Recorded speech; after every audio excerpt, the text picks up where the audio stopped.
Welcome to the Noble Ape podcast, Ape Reality. I'm Tom Barbalet, and today a number of bits and pieces. I wanted to talk about a few things, some things more reflectively than others. It's been a while since my last podcast. I did put out a video and got a good response, and thanks to Bob Mottram in particular for posting the video on his blog.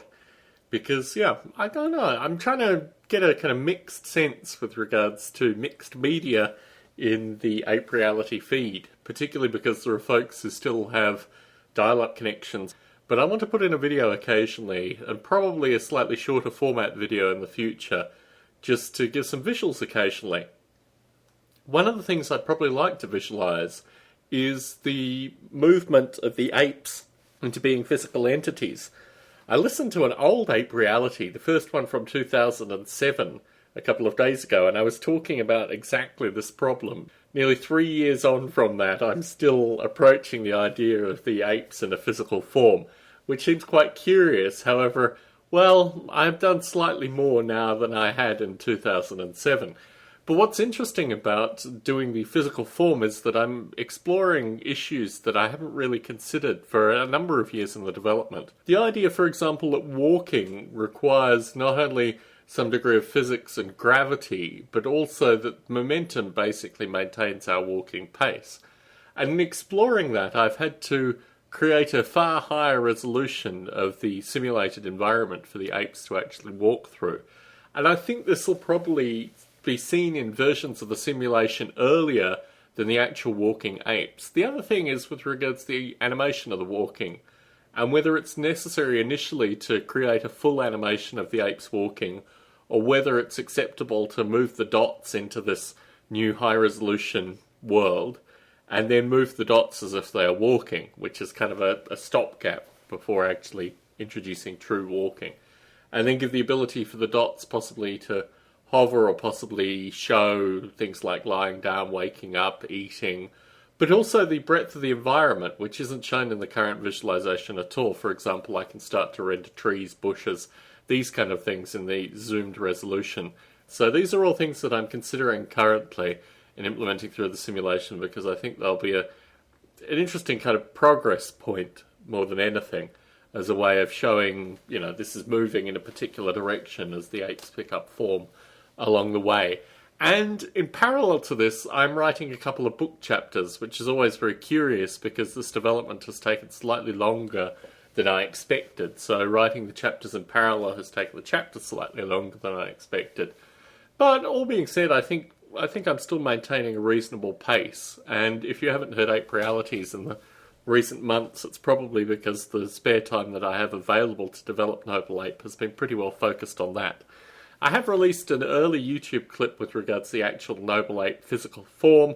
However, I think probably the next clip may be an animation or probably even an actual release of the simulation. I found now with Snow Leopard on the Mac that the previous version of the simulation doesn't work without downloading whatever it's called to make things like that download work. Which means that there is actually now a natural break, which could probably usher in the Cocoa implementation too. What else to talk about? Well, I turned 33 this month.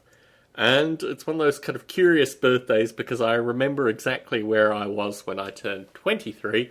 I was in Vienna. In fact, I woke up in Berlin and went to sleep in Vienna and had some sushi for dinner. I remember that. I remember the flight.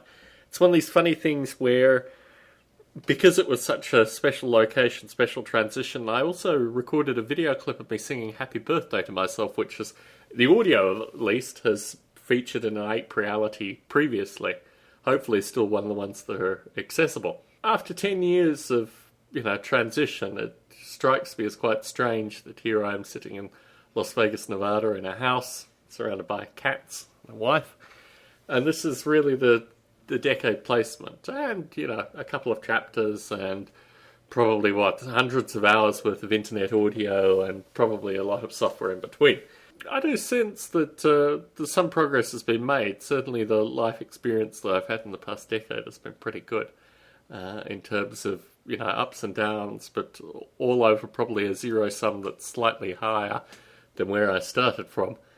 But, this term movement of time and these kind of things just makes me reflect, what will the Noble Ape simulation be like in 10 years' time? What will I be doing in 10 years' time from now?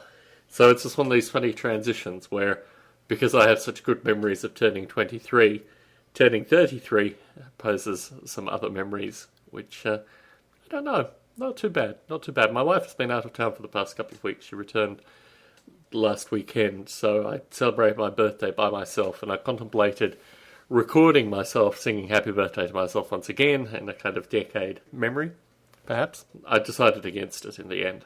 So aside from this Noble Ape related news, I decided to start recording another podcast, and I started the other podcast in the same format that Biota Live has. Rather than do the podcast on artificial life, I've decided to do the podcast on model railroading, or whatever you'd call it outside the US, model railways, perhaps. And I'm doing this particularly because there's been a gulf in model railroad-related podcasts, which came up when I was interviewed more than 2 years ago now on podcast 411. At the time, there was only one other podcast. Now there are 2 podcasts in the model railroading space, to use a probably much laboured expression.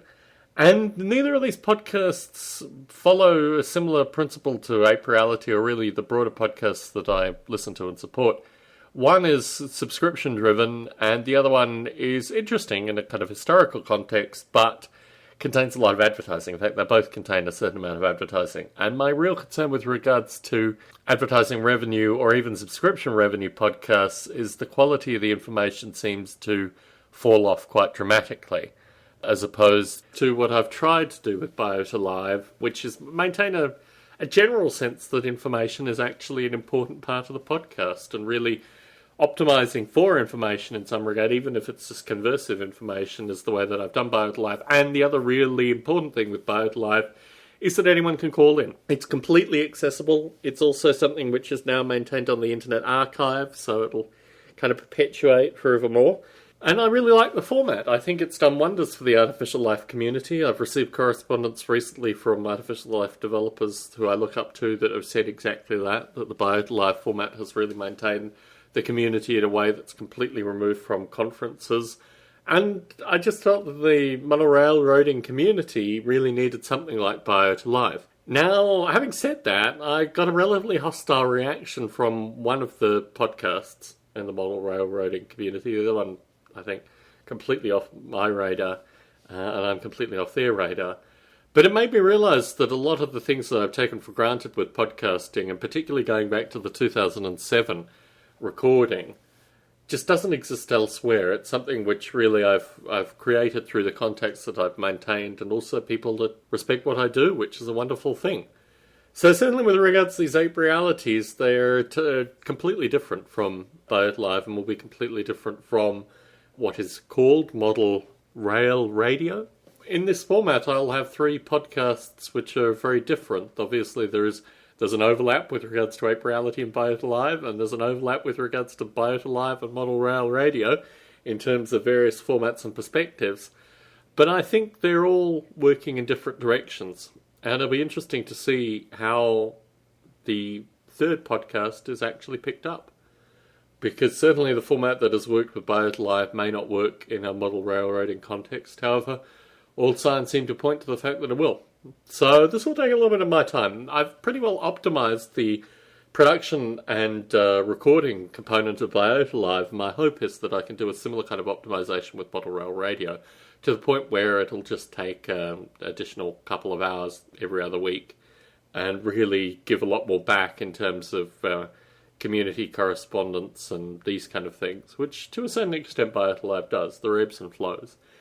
I hope to get another Noble Ape simulation release out in the near future. Sorry, I have a very large cat on my lap, so if you hear additional patting sounds, it's just the very large cat. Yes, I'll hopefully release an Ape Reality around the time that I actually launch the simulation, potentially with video and audio and various other things, just talking through the new features of the release. It will probably contain another window with a higher resolution view into the Noble Apes reality, with the hope that potentially walking apes and cats and other creatures will enter the simulation in the future. This is Tom Barbley in Las Vegas, Nevada, signing out. Thank you very much for tuning into this podcast. Look forward to you tuning into the next podcast.